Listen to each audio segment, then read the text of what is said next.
Looking at our world from a theological perspective, this is the Theology Central Podcast, making theology central.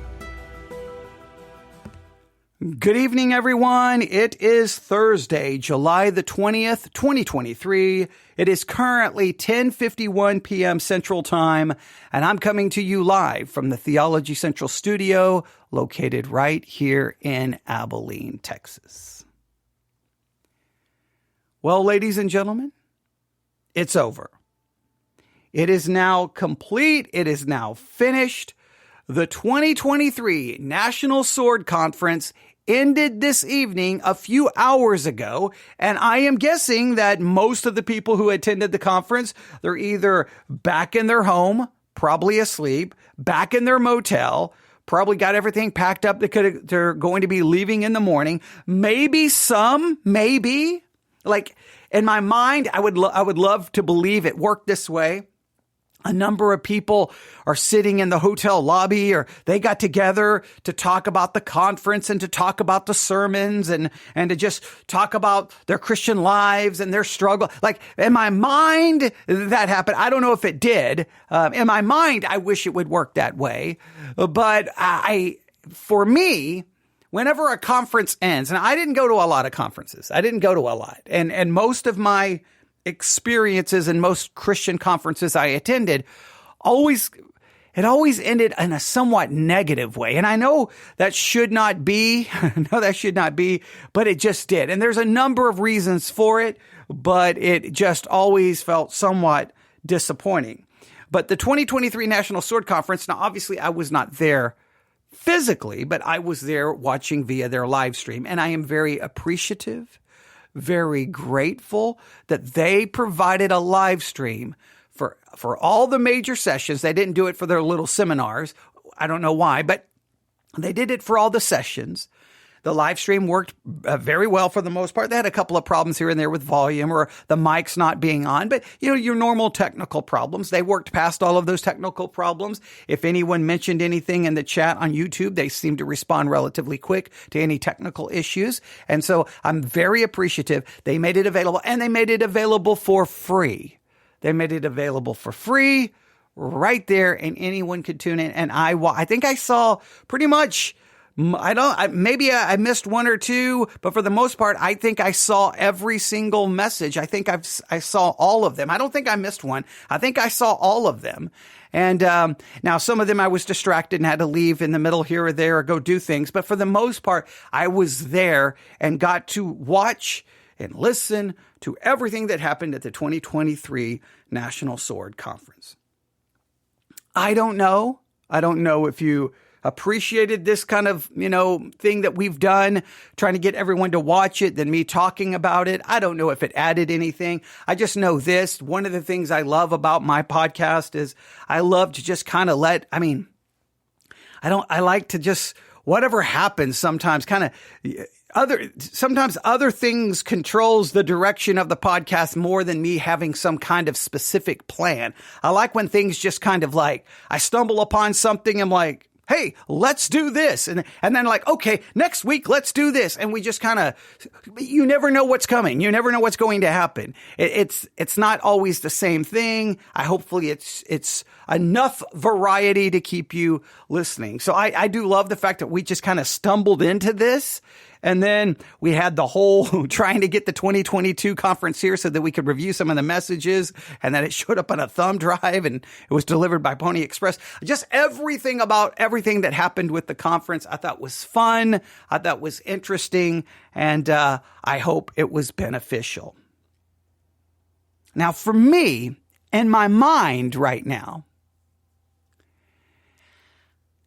in my mind, this is kind of how I feel. Everyone has left the church there where the conference happened. Everyone left the church. And I'm assuming all the lights are off in the church. It's dark in the sanctuary.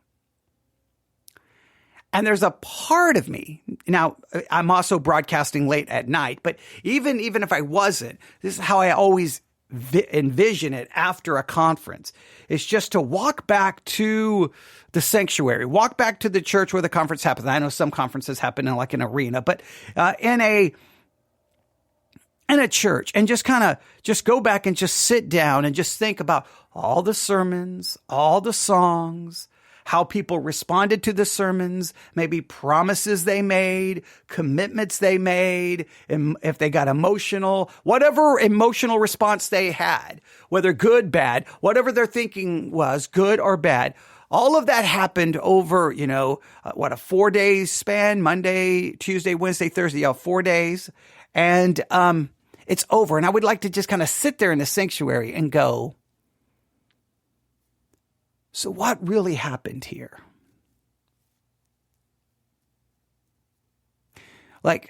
Because now you're removed from the singing, you're removed from the preaching, you're removed from all the people, you're removed from all the emotion. So what really happened? Did something of great spiritual significance take place? Because I think in many times Christians like to convince themselves that something of great significance took place. I can remember many times as a teenager when our church, especially here in West Texas, it was common back then for churches, many of the Baptist churches, to have revival. They would have a fall revival. I never remember when the other one was. Maybe, I don't know if it was summer. I don't remember. I always just remember the fall revival. Maybe I remember the fall revival because, I became a Christian during a fall revival service. So maybe that's why I always remember the fall revival. But I remember the revival services, and I always remember that it was so built up, God's going to move and all of these things are going to happen. And I remember always lots of emotion and excitement during that week of revival. But when it was all said and done, many times as a teenager, I would go back. I know I shouldn't admit this, but hey, it's small town West Texas. I would break into the church. I broke into the church all the time. Okay, I was always breaking into the church. I don't know why I didn't just ask for a key, but it was cooler that I just figured out how to break in all the time. But I would break into the church and I would just go sit in the sanctuary after it was all said and done. And I would just I can't really express. I would just try to soak it in. Like what really happened. And I did note, now this is going to sound somewhat negative, but I'm just being honest with kind of how my post-conference feelings, and because I have a lot of experience with this, sometimes I would always there was a part of me, because usually in conferences, I'm a kind of an emotional person anyway. I would get somewhat emotional at some point, just emotional because, so many times in these conferences and revivals, there's always kind of a Christian life that is kind of sold to you. It's kind of lifted up to you, right? And it's a Christian life that you want to believe you can achieve. You want to experience. You want that. You want this passion. You want this fire. You want this zeal. You want this holiness. You want this godliness. You want everything to be, and you want it so bad because, you're a Christian. You want it to be this way. And so there's always a part of me afterwards that I think there was always a little bit of man, I got so emotional. I know I'm going to do this, but there was always this fear that I don't think it's going to turn out this way. There was always sometimes and I don't even know what to call it fear. Maybe it was just some questions in the back of my mind, because so many times I would see all of the hype, all of the excitement, only 2 weeks later. Sometimes it didn't even take 2 weeks. Everyone in the church was just back to normal. Nobody was showing up who have read more, studied more. I'm not saying that there wasn't ever any individuals who may have gone through a more, quote unquote, dramatic change. But I'm just saying within a couple of weeks or months, everything just felt right back to normal. Church as usual. People going back to the people you talked to, even though everyone talked about, oh man, this was so good. And reality set back in. I would see the same thing. Now, I never participated in it, but I saw it with young people. It's summertime. I saw it from the time I became a Christian through most of my Christian life until I became a pastor. Every summer, You hype up summer camp. You hype up summer camp. In many cases, the teenagers have to go find ways to earn money. I never understood that. Car wash, do something ridiculous to earn money to go to church camp. And it's like, why is other people paying for our kids to go to church camp? If the church wants the kids to go to church camp, the church had paid for the kids to go to the church camp, not trying to raise money by selling candy bars or doing car washes or selling calendars or whatever other nonsense you have to do to raise money for. If it's a ministry that the church believes in, then the church pays for it. I just blows my mind how that would always work. But you hype it up, get the kids excited, and everybody, they load up one early morning, 5 a.m., 6 a.m., and they're gone. They're gone. Now, I would never go. I never went. Never. Always refused. And then when I became a parent, my kids never went. I just refused to do anything with church camps because I never liked them. I felt that it was isolation, indoctrination, and emotional manipulation. That's what I thought it was. Or it was a place to go to have as much fun as possible, throw in a little Jesus, and everyone hypes up this little bit of Jesus and then act like something of great spiritual significance takes place. And then when you come back and they have their little video showing everything that happened at church camp, 80% of it is fun. But then they'll show, the last night, everyone's got their arms around each other singing, Michael W. Smith, Friends, whatever the case may be. Everyone's crying, whatever. It was just, and the kids would come back. And whenever church camp was, by the time school started, they were just the same teenagers they were before church camp. They came back all emotionally fired up, and it always just seems like the bottom just dropped out. I'm never saying that not any one person came back. I'm saying the general thing was just hype it up and it's over.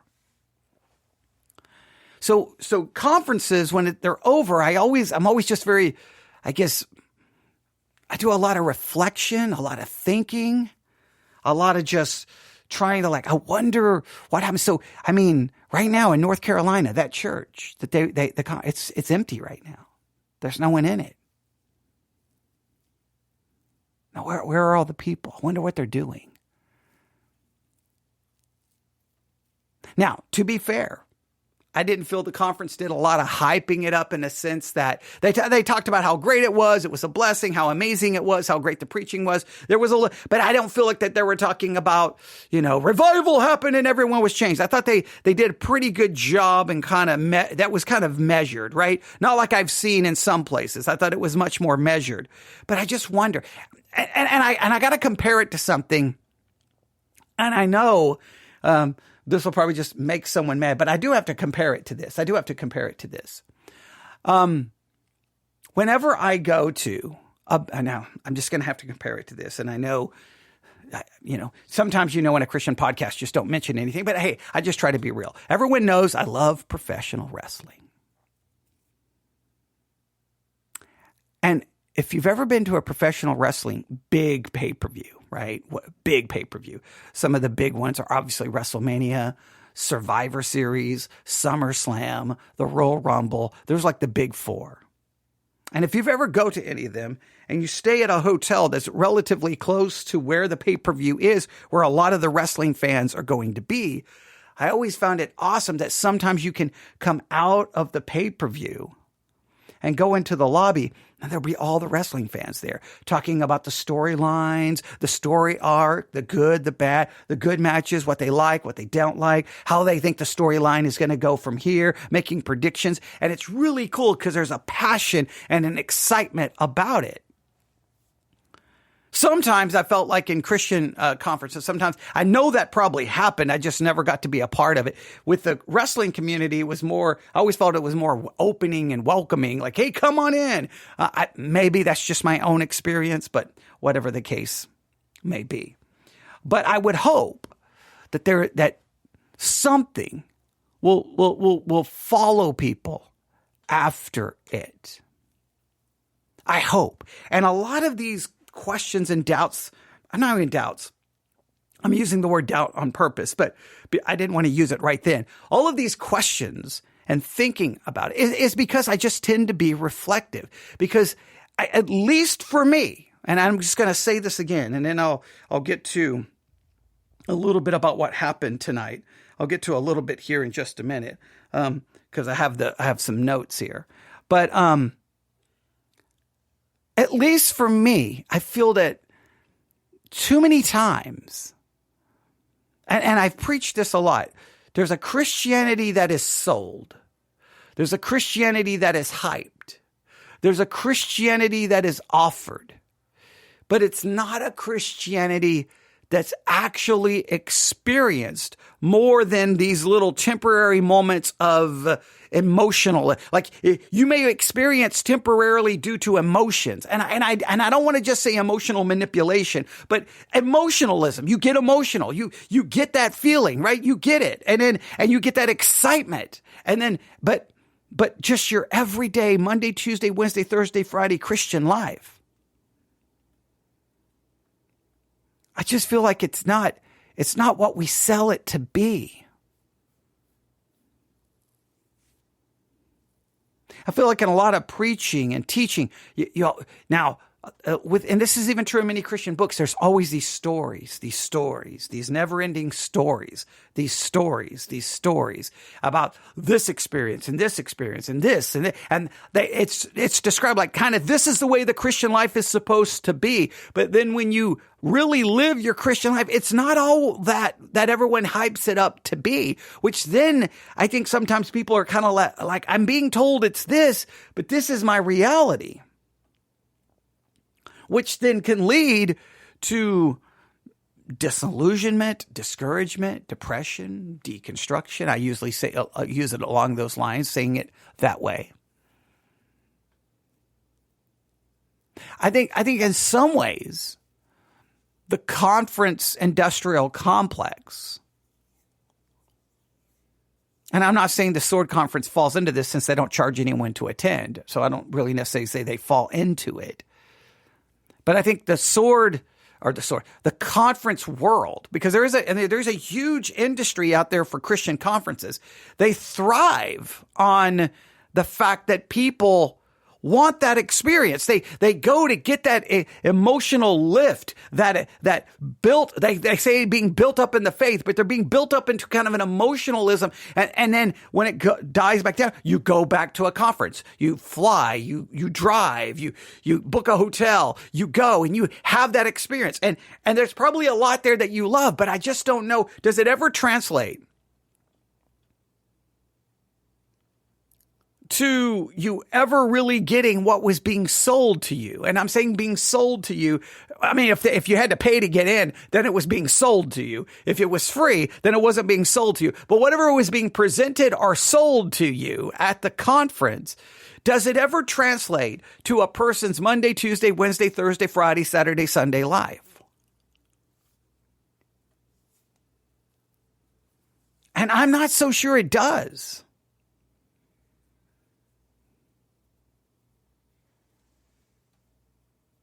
Maybe the question, after 18 minutes, maybe what I'm trying to get to is this. What should be the reasonable, biblical, spiritual understanding of what the normal Christian life looks like?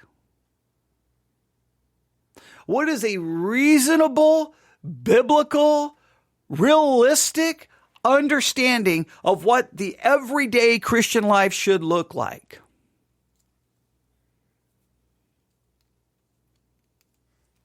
Now, we can say this is what we strive for it to look like. We want our hearts to be right with God. We want our worship to have some sense of sacrifice in it. We want this and we want that and we want to serve God and we want holiness and we want righteousness and we want to have a passion for the lost and we want to see people getting saved and we like all of these things that's kind of hyped, or maybe I'm using the wrong word. All these things that are presented. Does it ever translate to your life and my life in anywhere close to the reality? Now, some people will say, even if it doesn't, you need that encouragement. You need that exhortation. You need that challenge. And I understand that. But after so much of going through the cycle, don't you just become more and more jaded, more and more frustrated? So then when people are presenting it that way, you're not even moved by it anymore? There's plenty of times, plenty of conferences I found myself in. I'd be literally weeping. I'd be broken and I'd be crying and I'd be like devastated. And then I'm like, okay. And then I would envision in my mind what my Christian life is going to look like now. You know what? I'm going to go home. I'm going to get rid of everything. I'm going to spend basically 24 hours a day, 7 days a week, reading my Bible, listening to hymns. I'm not going to do anything else. And I would really mean it. And then I would just kind of slide back into my normal life. Now, sliding back into my normal life, did I fall back into some kind of sin and apathy and ungodliness and worldliness? And the Christian life really is to look like the way it's kind of presented in many of these conferences. Or is what's being presented in the conference not an accurate and true description of what the Christian life should look like? Now, there's plenty of scripture that you could compile that would seem to, you could say, well, man, I mean, we are supposed to love God with all of our heart, mind, body, and soul. Now, the point is, can we ever do that? If you say no, well, then you can't say that's the normal expectation for the Christian life. Be ye holy as God is holy. That is definitely a command. Can you do that? If you can't, then you cannot make that the normal expectation for the Christian life. So then you have to look at all the commands and all these things that describe this. If we cannot do that, then by describing it, really all you're doing is giving people law, which is only going to condemn them and only going to destroy them. And so you better offer them something other than, hey, this is the way the Christian life is going to be lived. Because if you never can live that, then all you're going to do is destroy someone. What should the normal Christian life look like? No, I think everyone's theology is radically different here because many Christians, it should be this way. It should be this way. I remember, I think Jack Chick, he does the Chick tracts. Remember I talked about the Chick tracts that I found, one of them I found in the restroom at the movie theater, right? At Chick Publications at www.chick.com. And I think he has a book on revival. It's almost written like kind of like a comic book. And it's based off the writings of Charles Finney, which I believe Charles Finney was an absolute heretic. But I remember purchasing that book and I looked at it over and over and over and over and over and over again because it was really a challenge that this is how you get revival. This is what you cannot do. And I wanted it to be what my Christian life was, but I don't think my Christian life ever got there.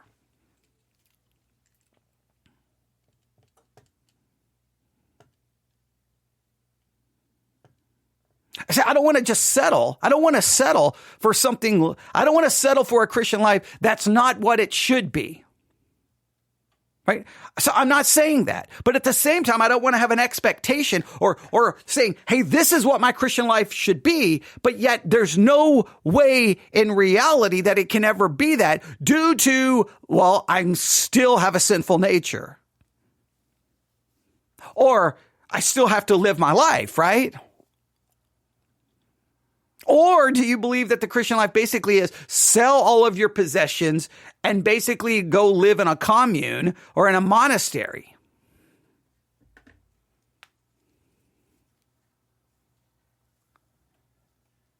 Now, what I used to do sometimes as a young person, I would get very angry, right? Because I would hear everything preached at the conference or everything preached in the revival service. I'm like, okay. We're going to read. We're going to pray. We're going to do this. We're going to do that. And then I would look around and go like, whoa, wait, what happened? And I'm like, what's the problem? Nobody else was moved by this. Nobody else was. And I couldn't understand why everybody just kind of just resorted back to normal. Nobody was reading really anymore. Nobody was really memorizing scripture anymore.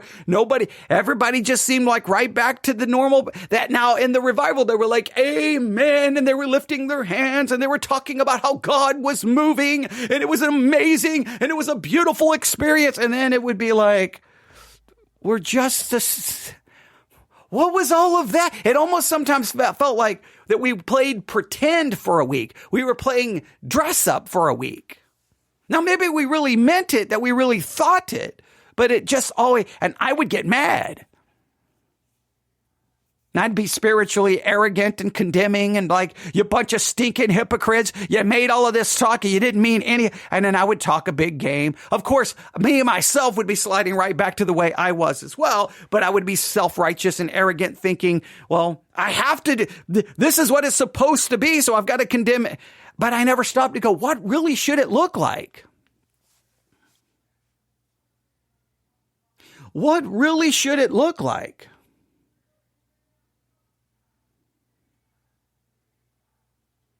What should it look like? What is your expectation? I mean, honestly, look, because here's the thing. I think when it comes to your Christian life and my Christian life, we've got what we want it to be, what we would long for it to be. You really should write this down. You should get a piece of paper and write out what you would want your Christian life to look like. Like if you're honest, just how your every day would look, what it would consist of, what it would involve, how you would live your life. Right? I think, and hopefully you have strong spiritual desire for a Christian life that is way different than what you currently experience. But you should write down, this is what you long for. This is what you desire. Then I think you should write down the reality of your Christian life. What does your Christian life actually look like? And then contrast. This is what I really want. This is what I really have. Why are the two different? Now, it may be because of a lack of desire. Maybe you don't desire it as much as you claim. Maybe you're not really trying. I mean, we can be honest with that, right? Maybe we're not putting forth the effort. I mean, it's easy to say, I want to be more in shape. I want more muscle mass. I want abs, a six pack. I want this and never do anything to obtain it. Right. I mean, a lot of times we say we want something, but we really don't want it. But just write down what if you're honest, what would be the Christian life you would want? And then what is the Christian life that you're really living? Come on, just be honest with your daily life. Come on. And just look at the conflict between the two. And then I want you to write out, and your third thing is what you think a realistic look of what your Christian life should be. What should it be? Now, I think realistically, your expectation probably should be a little bit more than what you're currently having. But I don't know if it can ever be what you really, really want it to be, because I don't know if what we want it to be, we can ever achieve on this side of heaven. So there's going to be some conflict there, right? Here's what I wish my Christian life could look like. And I really want be somewhat detailed. What did it look like? Monday, Tuesday, Wednesday, Thursday, Friday, Saturday. What would you do? What were the things you would not do? And then write down the reality of your Christian life. And sometimes Christians don't want to be honest. I love when Christians say, I don't watch very much TV, and then all they can ever talk about is TV. Okay. You're like, really? You don't? That's all you ever talk about? Well, I really don't. I don't know why people get so caught up in these things. And you're like, you got to be very open and honest with yourself. And then, what do you think is a reasonable expectation for a person's Christian life? Now, I understand the conference is there to try to exhort and challenge and convict, to move people forward so they will move forward in their Christian life, that they will become more committed to the scriptures, more committed to soul winning, more committed, and that they will have a sense of revival. But the reality is, I don't think we ever get there. Now, one thing that's happened frequently in the Sword of the Lord conference, and we could debate this, is sometimes they took these stories in the Bible and then immediately made them about us, and you could be like, I don't know, is that really what are we to really do with this?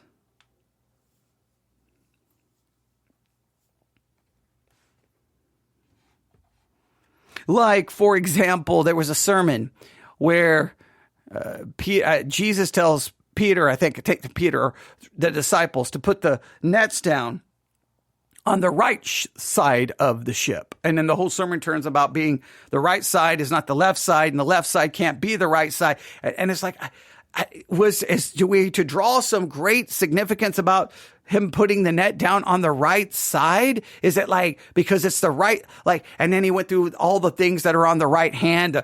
Jesus is on the right hand of the Father, and the right hand is and so there were some things there, but I mean, does it really mean, do we really take that to ourselves? Like, what do we really do with that?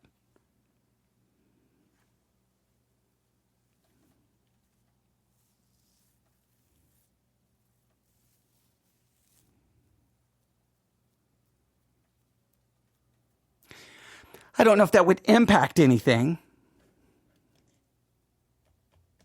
There's some sermon notes here that I wanted to go over, but I don't think I'm going to go over them. I think I'm going to leave it here because I think this is really kind of where, because I think it's fair to say that they always tell you to come to the conference because it's going to be a time of great spiritual growth, great spiritual blessing. You'll be changed. You'll be transformed. You'll be encouraged. You'll be blessed. And they make all of these promises. And then a lot of times within the messages, it does kind of present a Christian life that this is the way it's supposed to look like. This is what you're striving for. This is what you should be. And I think everyone in those conferences then say, that's what I want my Christian life to be. That's what I'm going to strive to do. I'm going to do this. I'm not going to do this. I'm going to do better at this. I'm going to do better at this. I'm going to try. But I think the reality is we never get what that is. So then we have to ask ourselves, once again, again, three things. I think maybe the three things I want you to take away from this. I know this is not my original plan when I turned on the microphone, but all of these messages have tried to just me processing my own reaction to it. And I don't process things the way the normal people. I know normally you would be like, well, tonight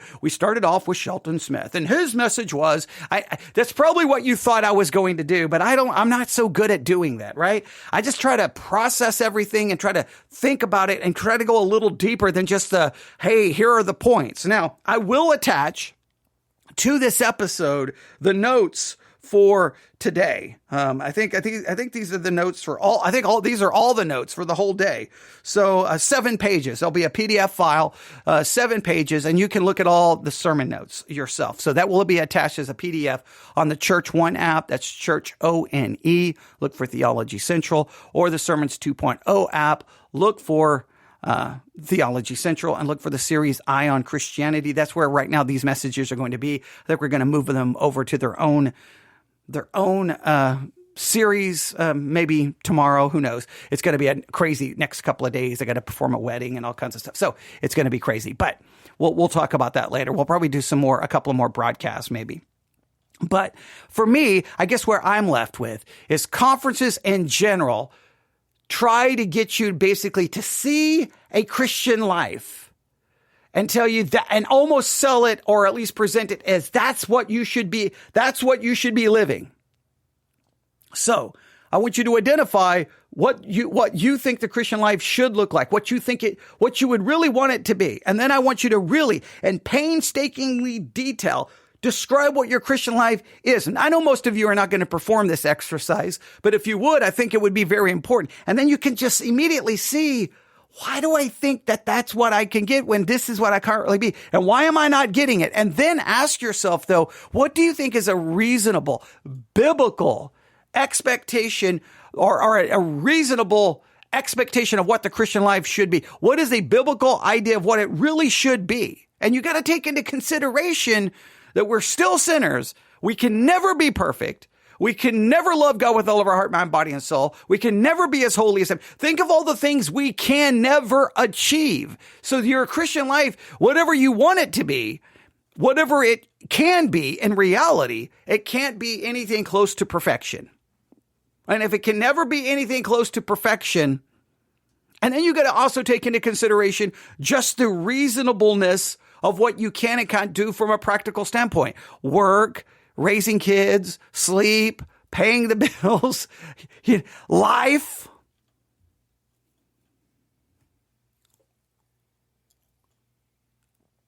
Now, if anybody does participate in this, please email me, newsif@yahoo.com. Newsif@yahoo.com. That's newsif@yahoo.com.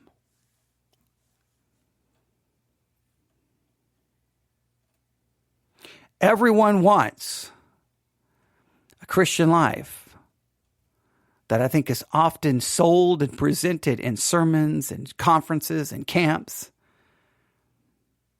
But I don't know if I don't think we can ever get there.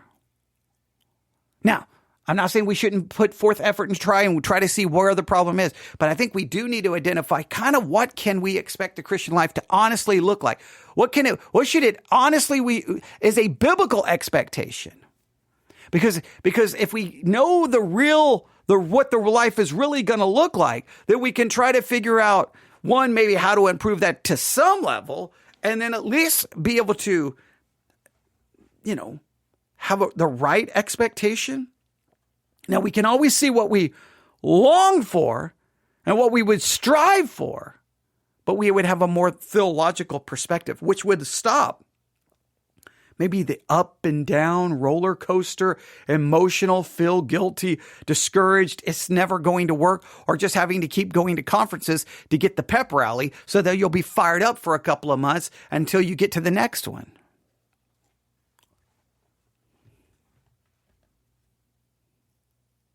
All right, I'm just going to stop. This is not the direction I am planned. I had the sermon notes right here.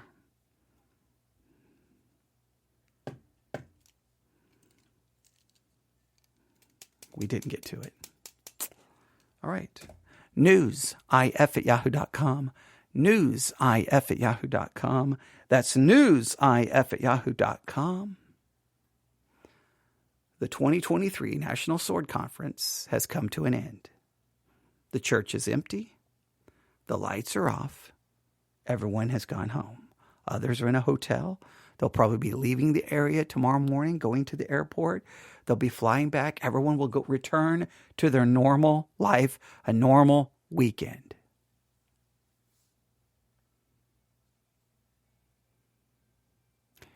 Now, once we return to that, what should our Christian lives look like? What is a reasonable expectation?